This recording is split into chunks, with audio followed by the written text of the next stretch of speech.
Hey guys, I do not rate. Too lazy to support you unless it's financially. Then I just click money and that's good. I'm gonna be doing the review of the changes, the apparent maybe hopefully changes. As you can see at the top, it's translations from Nexon's official Korean community forums. They'll post in English soon, but it should give us an early heads up. This is just the developers' notes. It's not the actual patch notes. It's the developers. So far, this is what we're working with, and we're testing it. It's not. These are not set in stone changes, though. Probably quite a lot of them have been very refined, and a lot of these might be like the way that it's going to be. We'll see when it actually comes out. Now, the first thing I noticed is Muang, nerf damage to allies for all skills. That is something that I said a really, really long time ago. Muang would be really, really good and actually very playable if they just made it so his effect didn't actually really kill your team, but just like if your team was in the area, buffed them up. So it looks like they're just lowering the damage it does to your team, but that's still a step towards him being playable. It's still not good to kill your team, so like, how much better are they gonna make him to balance that? Uh, we'll talk about that later. Anyway, so I'm just gonna go right into it. Ian movement increased to 4. Boom. He might actually be playable in the beginning of the game if he still was not a rock type. You know what would be a really good balance change for Ian? Make him scissor. If Ian was scissor type, then like the only other scissor type in the game is Deb early. So if you didn't want to use Deb, then you can use Ian instead, and just make him really good against paper types. Now, it's pretty hard to compete with Deb, seeing as how she's got a great passive that gives her 2 movement. She does great, very stable damage. She's got really good range, and she's got really good area coverage, and she's a fast growth. So it might be not the best idea to compete with her. I don't think any amount of buffing they do to Ian is going to actually make him really good early game, which is generally when you're going to drop him, because he's going to be one of the first characters that you drop. Like, dropping generally happens Ian even before Soraka, because Soraka is kind of useful in the first 3 places because there's a lot of water. Not so much later on until you get to Narid, but there's a couple places that have water that's beneficial. Like there's a place in Foos, like Lily's. If you're when you're fighting Lily, the map's up before her. The mini maps have water. So like that's the odd place where it's kind of beneficial, but it's kind of decent in the first 3 areas, and generally you're going to drop both of those heroes after that point anyway. Let's look at the changes though. His movement is awesome. His defense reduction skill is like amazing now. It's like literally doubled, and it applies a 14% weakening, and it's 2 turns.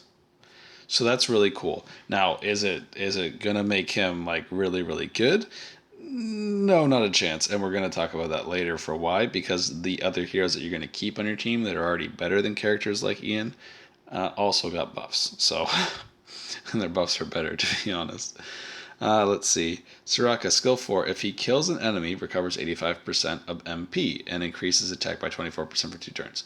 Way better passive. Still not a good character. Unfortunately, still not a good character. Really, really cool passive, though. It's kind of nice that he's got this huge buff. If you can make him consistently kill things, that's great. Because Soraka actually, like, he's got 5 movement, I believe. And he's not the worst melee hero in the game. I think he's got 7,200 base. So this passive might be the one thing that makes people like, well, I get Jin for free, but Soraka is still better. you know? It's going to be his genes are going to be easier to farm. Now, Jin is also getting a lot of great buffs, so I don't think that Soraka really has a place.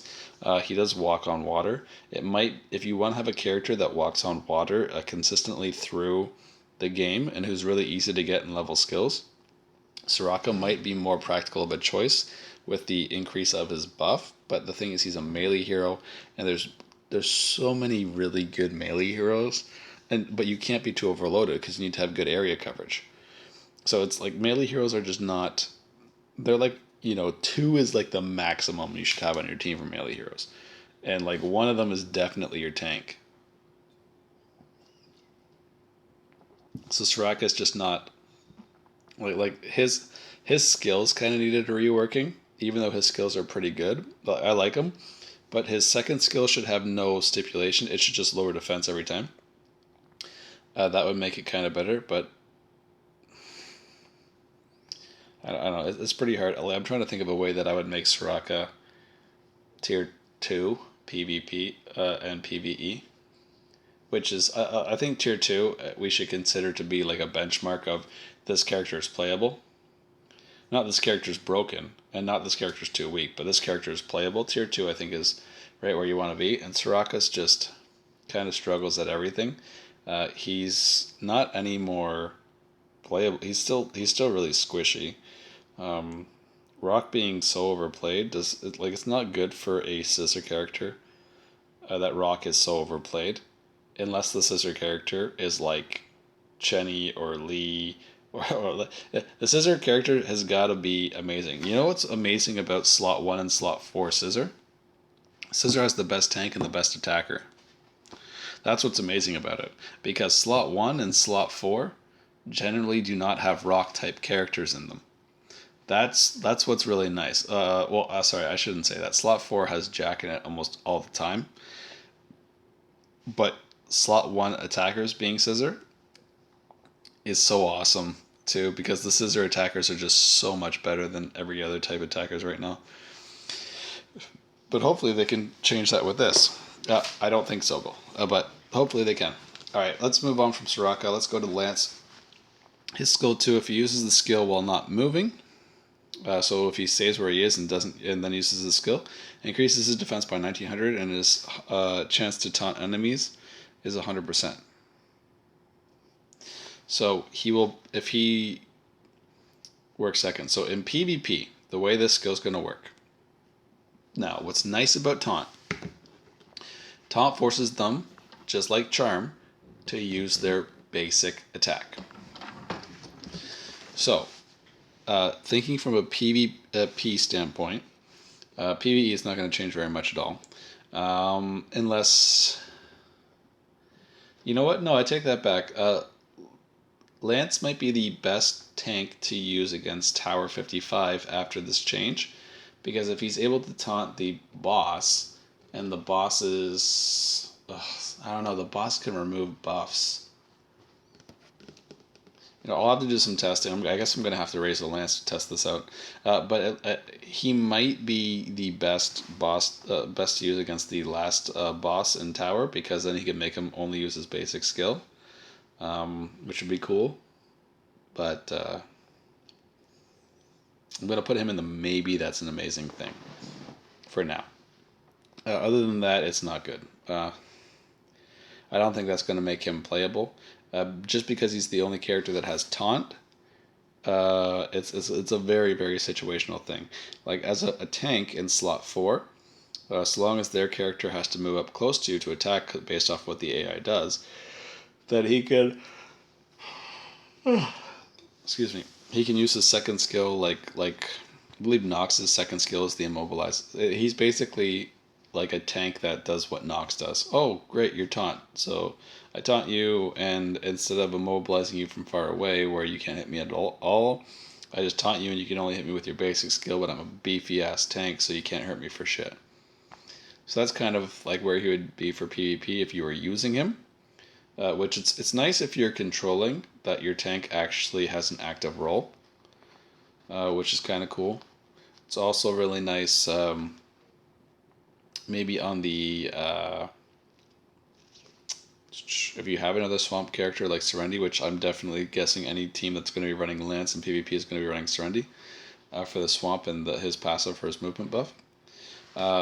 But a Lance slot 4 would be able to come up on the ice map and probably taunt multiple enemies. Other than that, I can't see him ever taunting multiple enemies. So it's cool. But it needs a hell of a lot of playing around. And the idea that this mechanic, based off of his one skill, is going to make him super viable in PvP is really, really unlikely. Because this just taunts.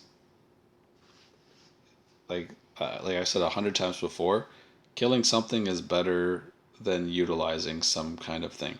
The only time where it's better to not kill them and have the advantage of the status is charm, because now you're going to have another turn where you can kill this guy, but he's going to waste his turn and attack one of his other characters, and he's going to go right up beside it to do it. So now you can hit them with the same area attack. Charm is the only time.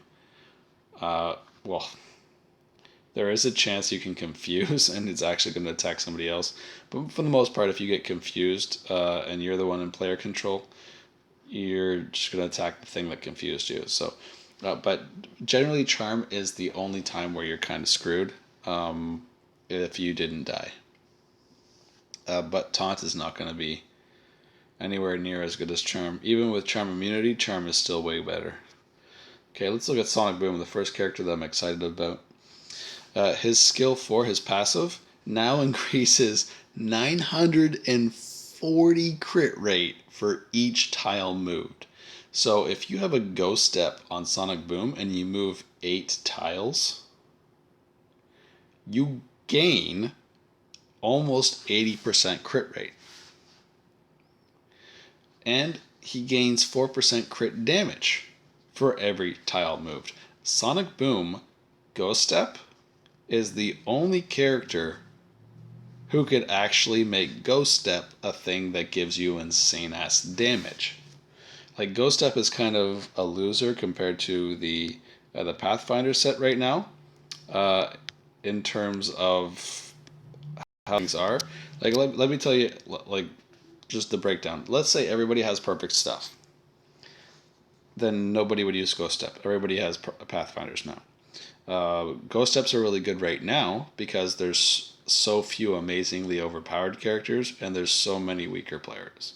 So you could, and obviously the difference between attack and defense is very unbalanced right now. Like as you saw from my last videos, where there's literally 2 to maybe a maximum of 5 jacks, I would think right now. But as soon as I put a beast rain, it's over. If I put a beast rain on my Lee one-shots every character in the game. Every tank in the game gets one-shot by my attack type hero. My attack type hero that does not have his crit damage buff on and does not have his passive enabled. So that's kind of probably in need of reworking. And the God of Massacre set's not even out yet. If that just came out, then frick, I wouldn't even need a beast rain. Anyway, enough of that rant. But attack and defense is very unbalanced right now. Attack and defense need to be reworked to a way where defense is actually beneficial. They need to make it so it's not really, really easy to stack defense on attack type characters.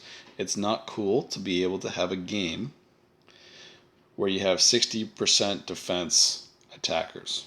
Like, it's kind of silly. I think the attacker should have its regular attacker negatives. He's got lower health, he's got lower defense, maybe a high dodge, the way that they originally intended before they started designing gear sets. I think gear sets actually kind of ruined the game. I think the game would be a lot more diverse if they deleted every single gear set in the game. They would piss off a shit ton of customers, but I think it would be a better move for them in the long run.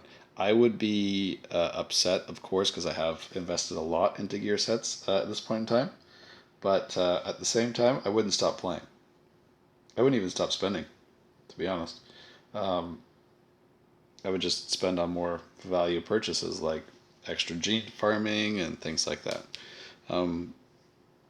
But if they removed gear sets completely, the game could actually be balanced. But I don't think that it can be in the current state. The gear sets are so imbalanced towards attack. The Eldricus Trinity has a really broken 30,000 health. Like, frick. That's like adding a bearman to your character. It's just like, that's a huge amount of stats. Like an obscene amount of stats. It's not like Eldricus Trinity is one of the sets I think they should just delete. Like completely remove it completely altogether. It should be up there with the God of Massacre. But it's not unbeatable. It's the same thing. Well, even the God of Massacre, so long as you can attack them first, it's not unbeatable either. So like there's all kinds of different things that you could look at from different perspectives. But if you just took away all of the gear sets in the game and just imagine the game like that, tanks could be tanks, and they could actually tank like bosses instead of just getting one shot by really overpowered people like myself. Your attackers could have a very solid role. There'd be a lot more tactics. You wouldn't be going around one-shotting everybody. Like that's where PvP kind of is sitting at the top tiers right now, and it's a little bit depressing. But to be honest, I think communities would have a much bigger role if we didn't have gear sets. But like with changes like these, from what I'm seeing right now, it's more of a buff to gear sets than anything, which isn't going to help us at all. Sonic Boom might replace my Chenny. I like how not, like his skill 2 sucks, so I really don't care for his skill change to increase his movement. Nice that it stacks up to three times, because in PvE generally you're using your second skill more often. But his passive is huge. Like just 4 to 8, so 32% crit damage, and you're basically guaranteeing yourself crit. It's like he's overpowered. Now, is he overpowered enough for me to put Sonic Boom in instead of Lee? I do not actually think so. Because I think he's got, even just with his regular movement, he's really strong. Shit, he's got 5 movement, doesn't he? So with the Ghost Tip, it's 9. So it's actually 36% crit damage. Just for moving around for the first 2 turns. That's almost guaranteed you kill. And he's got Chenny's hitbox, so. Anyway, Sonic Boom is probably going to be the character to watch out for after the changes. Just because this passive is definitely in need of rework. Sonic Boom's not that great all around, but with a passive like this, he's game breaking. He becomes tier 1 immediately. First character that is going to be immediate tier 1 PvP and PvE is going to be Sonic Boom. It's going to be the character that everybody decides to raise, because holy shit, they actually went with this and finalized it. Doesn't make any sense. I suspect that Sonic Boom might be reworked and not actually come out like this in the final numbers. Because again, this is a huge assumption, but I'm assuming that they're actually testing this out by actually playing it. So, if not, then fuck, whatever, next on. Okay, Pony, let's move on. Enough time on Sonic Boom. He's the most broken right now. I still don't know yet if he's more broken than Lee, but he hits like Chenny's hitbox. So if he can do least damage in Chenny's hitbox, then everybody wins, so long as they have Sonic Boom. Alright, Pony. Skill 1 adds 34% dot. Whoop-de-doo. It's cool, because Pony has always had really good hitboxes on his skills, and good HP, and okay-ish stats, but just not generally a good character at all. Good movement. Like, everything seems okay on Pony, but he's not good because he doesn't have anything that actually kind of breaks through to the other side where everything's amazing. Pony's like kind of good and mediocre at the same time. Skill 2 increases defense by a bunch, and HP by who cares about that much HP. So he's a nice PvE hero. Skill 3 ignores armor and deals additional damage. I've not decided on final numbers, but level 1 is 4,400 additional damage or armor ignore.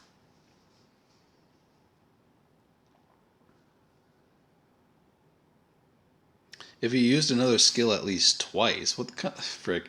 It's like they've just they changed all of his skills. Like, what the heck? Some people actually like Pony right now. I think he's absolutely trash, but some people actually like Pony. So for them to change all of his skills must mean they've just decided, shit, let's just make a new character and keep the same picture. Pony's not going to be tier 1 PvP anytime soon. This looks like a lot of nice PvE kind of stuff. Like dots are useless in PvP. Increasing defense and HP with your second skill, useless in PvP. Ignoring armor and dealing additional damage, that is cool. Now, if the additional damage is percentage of HP and the armor ignore is a base of 4400, yeah, Pony's going to replace Kai for me. That's how it's going to work. I'm going to just put Pony in instead of Kai. But it's kind of stupid at the same time. If that's how it's going to work, that's really, really bullshit. Because now my slot 3 just changes to, instead of a guy with a sword who's a hero, I get a phoenix that just goes beep, beep, beep. And I maybe I'll even buy the chicken costume for fun. I don't know. But I would kind of be upset with that because I kind of like a guy who's got a giant badass sword. I don't really care for a phoenix that somehow got a chest piece on. But if it ignores 4400 armor and does additional percent damage, that'd be cool. But I'm pretty sure that the 4400, that's way too high. So it's probably the additional damage that it starts at. It deals a flat amount of additional damage. All right, let's move on from Pony. Pony is on the question mark symbol right now, but might be the new Kai. If I'm reading this right, it's mostly PvE changes, and Pony's going to be an okay PvE hero, but probably still not amazing. Very good sustain though. If you use another skill at least twice, like that's something that screams out. All right, you use your skill 2 basically all the time on the minions,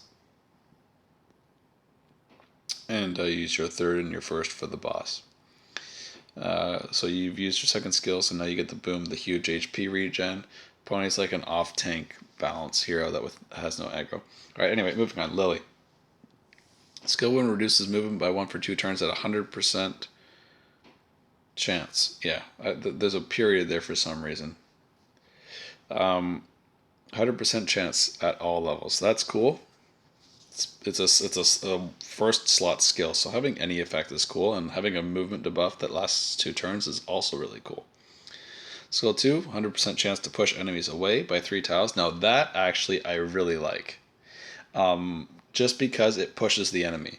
So being able to move the position of the characters on the board is bound to have some good, hey, you know what you can do with Lily situations. There's going to be whole strategies just where you have Lily push things around, and it's really cool. I think Lilith sucks things to him. His might be a little bit better because it's more like a hook, whereas Lily just punches them around. So there's going to be times where both Lily and Lilith are both really, really good situationally, but we'll see. Let's see. A skill. Oh, sorry. Oh, it's just skill 1 and skill 2? I thought Lily's skill 3 was the one with the stun. Am I crazy? Whatever. Dominique. Or Dominic. It's spelled Dominic here. There's no QUE. Skill 3 now reduces armor by 5100 at max level. That looks to me to be just something that's going to help her as a PvE hero also, not just a PvP hero. If it was armor ignore, it would be totally badass, and then she would be able to do damage better than Lee, but well, arguably better damage than Lee, but maybe not. So long as Lee's got his buffs turned off for sure. But yeah, I don't know why they're giving her this buff because she's definitely a very overplayed character. But it's nice that they're adding some PvE utility to her. It's kind of impractical to have this character that has this skill that does like a crap ton of damage to get a guaranteed kill, and then she's like got to keep using her third skill to get. If you're like playing really late game, then Dominique basically has to use her third skill all the time to get the kills, unless she's late in the queue because she's got a lot of movement. If you put her late in the queue, then maybe she can snipe some things with her first and second skills to give her the dodge. But you kind of want her to be leading the charge so she can make use of her dodge. Things can attack her and everybody misses. But anyway, I got a lot of problems with Dominique's design. Some characters have very, very thoughtful designs, and Dominique's like, oh yeah, you just dodge everything. and that just doesn't work in PvP at all. So her PvP rating is going to be staying the same. Her PvE rating might be going up a little bit, depending. It seems like a lot of characters are getting armor ignore or defense reduction skills. So even though that's a really high number at max level, it still might not justify using her over another character. Henry, they are making Henry increase damage instead of his attack, and they are upping the numbers. Skill 1, 7.5%. Skill 2, 33% if there's 2 or more enemies nearby. So it's nearby, not even in the hitbox, but nearby. Skill 3 now moves Henry to the location of the furthest target, and increases his damage by 19% and 37.50 if there are 2 or more enemies nearby him as his passive skill. So Henry's got some really, really badass PvE buffs here. He's probably going to be one of the best attacking PvE heroes in the game. The only downside to him at all is he's still not going to be used at all. Like, he's definitely going to have the highest potentials. Or, sorry, he probably won't have the highest potentials, but he's going to have one of the highest potentials for damage of any character in the game. But he's going to have this huge brick wall of, oh shit, I need to have minions close to me to be good against the boss.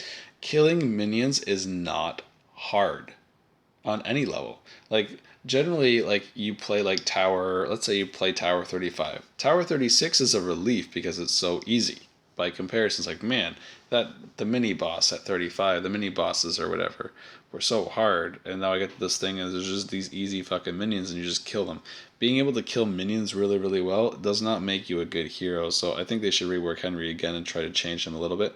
They're really kind of sticking to this thing. If you're wondering how the damage and whatever increases work, if it's anything like the attack increases, it works on the skill. So it triggers on the skill. It doesn't just keep stacking it so he has like infinity damage at some point in time. If they did that, that would be really overpowered, but it actually just works for the skill that it's happening on. It's really cool that he has the potential to have his passive and his second skill, which I hate that it's second skill. His second skill increased by 33% and 19% total, so 52% more damage. It means his second skill is actually going to be stronger than his third. Now, they should put his second skill and his third skill switched if they want to make him actually really, really, really strong. But even then, he's a 2-turn investment to be good. Charge up and then hope you survive as an attack type melee hero, like around the entire team in PvP, and then use your third skill to seal it on the next turn. Totally gonna work. Almost 0 times. Almost 0. Like, not exactly 0, but like maybe almost 0 if you're lucky. So I'm not really hoping much out of him for PvP. He's going to be great in PvE at killing minions, but again, we're assuming that you can make characters that can just one-shot all those minions. So we'll see. I don't know how hard mode's going to be in Tower, so I might reassess Henry later after I've beaten them. Frul. Frul is awesome. Increases damage by 19% if you're doing a co-op attack. Well, that's cool if he's doing a co-op attack. He's got a 4 range for his skill. Skill 3 ignores armor by 2400 and does 38% more damage against paper heroes. Like, paper heroes are the most defensive characters in the game. Paper heroes, statistically, worst defense in the entire game. Why? Because they have the worst tank in the entire game. The best tanks, in terms of their ability, are literally in order: Jack, and I'm considering all ability, not just defensive ability. If you want to go defensive ability, it's definitely not Jack. But Jack, Bearman, Lance, Chris. You know what? Raboff, Chris. And then maybe Lilith, but Lilith's getting a better buff than Chris is, so.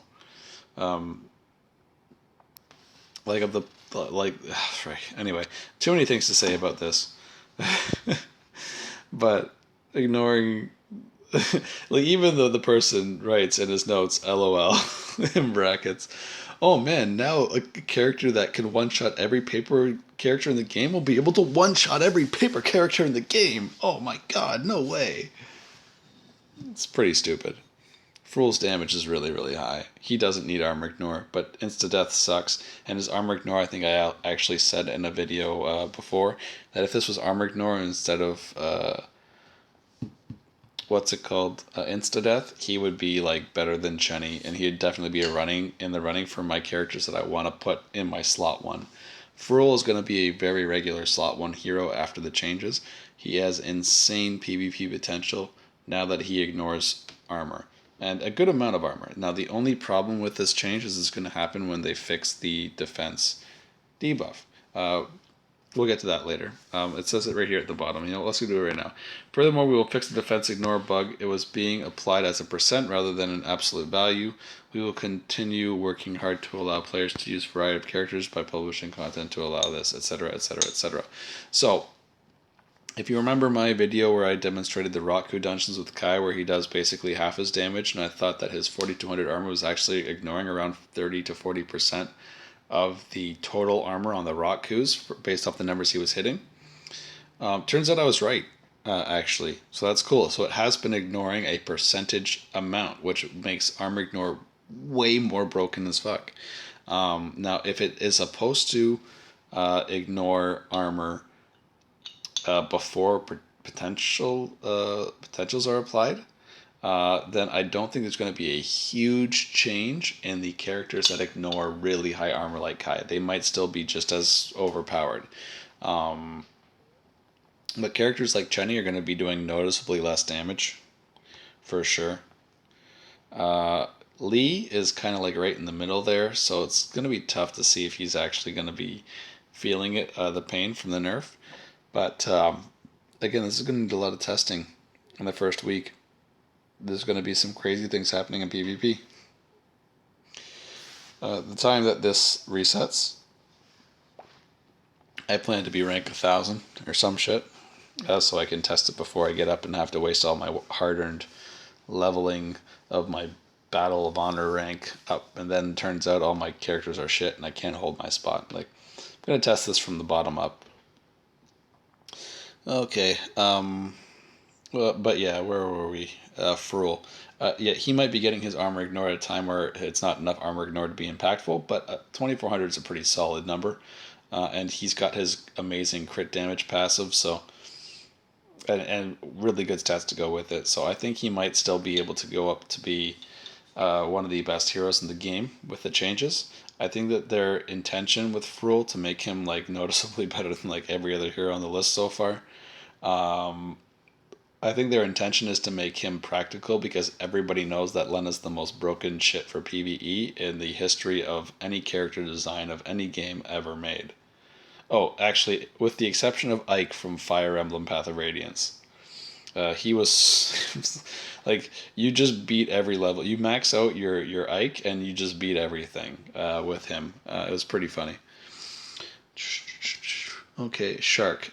Fuck Shark. He's so bad. Skill 2. Fuck, this is so stupid. Alright, Shark is still a joke of a hero, to be blunt about it.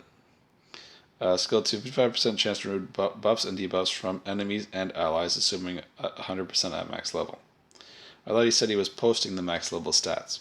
Anyway, there's characters like Klein that haven't come out yet that have 100% chance to remove debuff with their first skill at level 1.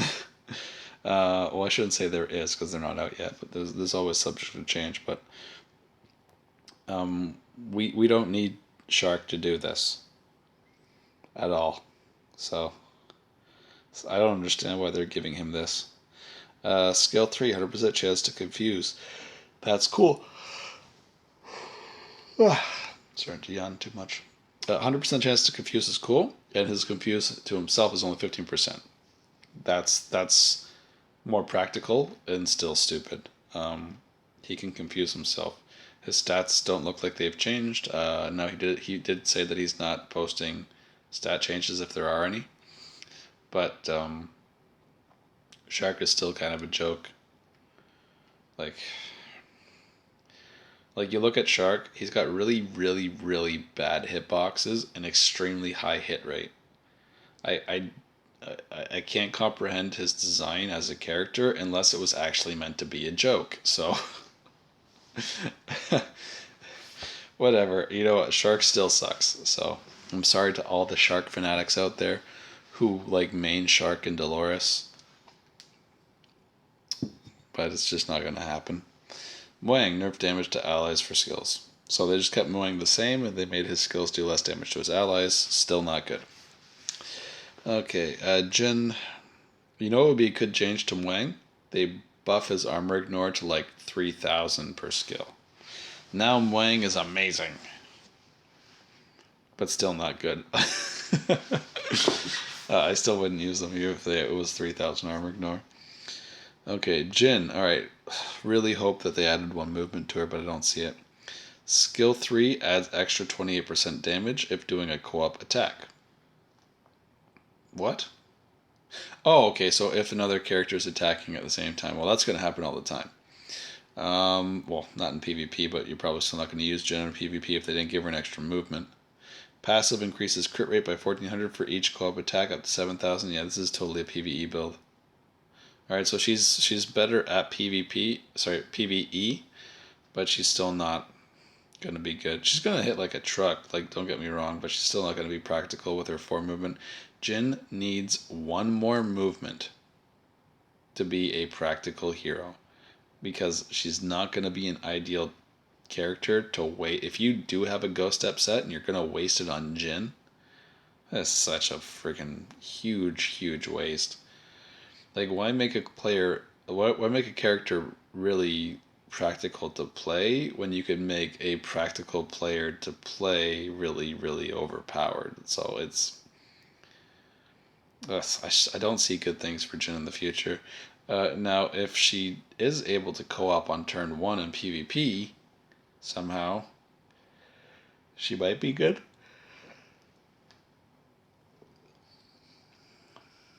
But it's hard to say. My assumption right now would be no, but it is hard to say. Okay, Lilith. Skill 3 pulls enemy to him, 100% chance. This skill is going to make Lilith actually raise. People might invest in build Lilith just to pull. They're going to do the PvE dodge tank hook build. Whatever. Like, he's actually going to be semi-playable. If the Dragon for Tower 55 stays paper, I don't think he's going to be super playable, to be completely honest, for like actually hard shit to do. But there might be like some cool things that like map that come out where when you go to farm the guy, it's really useful to have this. Like, if they rework him a little bit more, then maybe you can pull Azrael over the swamp, for example, on the Azrael map, without having to get him like up really nice and close. So we'll see how it works. I'm going to put him in the maybe pile for right now, but even then, even Azrael's paper, so he pulls him in, then he dies, and whatever. Okay, Moa skill 2 gives 20% dot. Who gives a crap? Decrease, man. Oh, what was a stupid fucking skill. If it was on his 3rd skill, it would be okay. Because then in PvP, you would actually, if you went first with Moa, it's like, alright, great. Now his mastery is down 30%, so, well, even that's still gimmick. Whatever. Skill 4 now triggers at all times, no HP requirements. Alright, so that's kind of cool. So his passive works all the time. Jack, he just nerfs his passive heal. So his HP drain is not going to be as high. Now, maybe they'll lower it to like 30%. I don't think they're going to cut it like in half or anything. But he still does good damage. It's just he can't heal himself back to full all the time. Well, you know what? If we have really hard bosses that have like 2 million health, he still might be able to heal himself when it matters, all the way back to full. So we'll have to test that when it gets out. But Jack is still going to be OP, probably. He's just not going to be as amazing. Alright, that's it. Let's talk about the new things. They're going to have new costumes. Zeus. Zeus. Who the frick is... Oh, Zeus Alfred. So they're going to have Alfred with a giant-ass beard and a lightning bolt. That's kind of cool. Valentine kissed Jenny. That's going to be a really popular one. A lot of people love Jenny. Steel Rabbit Momo. I might buy that just because Momo... even though I don't use them, it's just cool to see the costume. Dragon Fighter Lance. What? That's gay. There's only one dragon in the game, and it's Lancer Alex. Sky Knight Kai, totally buying that because take Kai out to the ball game isn't like that's the only reason I didn't buy Kai's costume. In the very beginning of the game, right when I first started, I thought that things would be more practical for like gear and whatever. I didn't think it would be so imbalanced, and I actually bought costumes for characters that I liked at like 1 star. Like, oh, I like my characters that I start with. Let's give them costumes. And I'm like, this is a stupid costume. I'm not buying Kai's fucking costume. It's ugly as shit. So I just never bought it. Okay. Will be changes to how costumes works. Buffs will be cumulative for all costumes, including lore costumes. What? So you can use if you. Wait, all right. I'm assuming that the way this is going to work. If you buy a costume for a character, he gets the stats immediately. You don't even have to have it equipped. And if a character has like 7 costumes, you can buy all of those costumes. And you get the stats from all of them. I don't think it's going to be you get the buffs from every costume that you buy. And there's like, hey, if you have 11 costumes, all your characters get 10% more attack or shit. Like, I don't think it's going to be some tiered thing like that. Because then people like me are going to have to spend like $500 to buy all the costumes. And that sucks.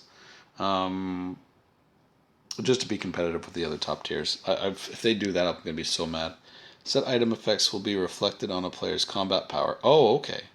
So set item effects are now going to be reflected on the combat power. So it's actually going to be more practical. Enemy set items will not proc in DB. Yay. No more ending battles for random effects to happen. What? If you end a battle, a random effect will happen. Don't know what that means. Equipment will have the lock function so you don't accidentally destroy it. Man. Oh, it's funny. Okay. Next week, if all goes all right with the approval from iOS, etc. Wow. So this is like super, super just next month kind of thing. So hopefully we have an English version of this for the final changes. And of course, the guild system. I am going to be making a guild system. If you guys want to post in the comments down below what you think. Wait, what? Only 20 member max? Oh, fuck, I'm screwed. Fortress of Darkness. Sweet. So they're doing. All right. So the Fortress of Darkness, I'm going to come out here and just say this is going to be a lot like Legion of Heroes, another Nexon game that I compare this to a lot of the time. Legion of Heroes has like a big tower, kind of like the Tower of Dawn, and it's got tons of sweet rewards and stuff in it. And there's also a guild section. So if you have a guild, there's these bosses that are basically unkillable. They get passively buffed every turn. And when you fight the bosses retain their HP loss and everything like that, but you can only fight for as long as the boss doesn't one-shot your whole team and shit like that. And then the next player in your guild goes into that same fight and attacks the boss again. So it kind of works like that, where you just have your guild. So like it's like the whole guild can fight against a boss to beat it, and then you go into the next one and the next one, and you see how many bosses you guys can clear together. So that's going to be really cool. Now in Legion of Heroes, it only gave you gold, and it gave you like a shitty amount of gold. So hopefully it gives you really cool rewards in this, and it would be like a daily clear kind of thing. And if it is like that, then I'm gonna try and make my guild. Oh yeah, by the way, before I forget, I like the guild name Chance because this game is totally about good luck. Before money, it's like luck beats money every day of the week. To be honest, in this game, I've spent a lot of money, and only like maybe $600 of it has actually been worth it, and then like the rest is like, oh, okay, I got nothing again. Roll. Oh, okay, I got nothing again. Roll. Oh, okay. Wow. Well, that was the fastest $400 I ever spent. I should never do this again. And then I do it again. It's terrible. Um, but there's so little value with the purchases in this.